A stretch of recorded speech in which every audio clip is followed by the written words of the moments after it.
చంద్రబాబుకు రేవంత్ శుభాకాంక్షలు.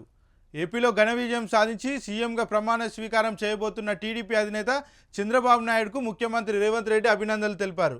ఇవాళ మధ్యాహ్నం మహబూబాబాద్ నియోజకవర్గ ఫలితాలపై నిర్వహించిన సమీక్ష సమావేశంలో రేవంత్ చంద్రబాబుకు ఫోన్ చేసి మాట్లాడారు.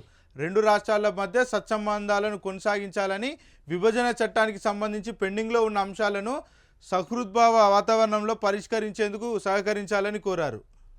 మా నుంచి హేమ సస్పెన్షన్, క్లీన్ చిట్ వచ్చే వరకు కొనసాగింపు. బెంగళూరు రేవ్పాట్ కేసులో అరెస్ట్ అయిన టాలీవుడ్ నటి హేమపై మూవీ ఆర్టిస్ట్ అసోసియేషన్ సస్పెన్షన్ వేటు వేసింది. అసోసియేషన్ సభ్యుల అభిప్రాయం మేరకు హేమ ప్రాథమిక సభ్యత్వం రద్దు చేసినట్లు ఇవాళ మా అధ్యక్షుడు మంచు విష్ణు ప్రకటించారు. రేవ్పాట్ కేసులో హేమకు క్లీన్ చిట్ వచ్చే వరకు ఈ సస్పెన్షన్ కొనసాగుతుందని స్పష్టం చేశారు. రిచెస్ట్ ఎంపీ పెమ్మసాని, సెకండ్ ప్లేస్లో కొండ విశ్వేశ్వరరెడ్డి. అత్యల్ప ఆస్తులు ఉన్నది జ్యోతిర్మయికి.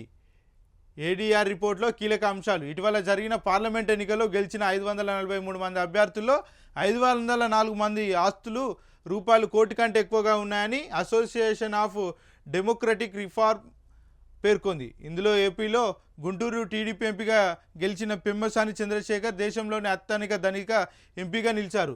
తన ఆస్తులు రూపాయలు 5,700 కోట్లుగా ప్రకటించారు. చేవేళ్ల బీజేపీ ఎంపీ కొండ విశ్వేశ్వరరెడ్డికి 4,568 కోట్లతో రెండో స్థానంలో నిలిచారు.